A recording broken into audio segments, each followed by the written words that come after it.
ጌታዬ እኮ ነው ሰው ያደረገኝ ከወደኩበት ያነሳኝ አባቴ እኮ ነው ሰው ያደረገኝ ከተረሳሁበት ያነሳኝ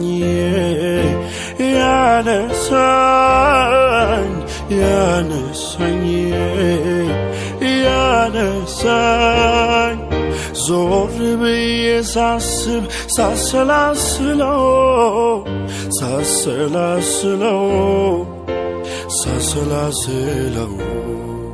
በሰው ፊት ያቆመኝ ጌታዬ እኮ ነው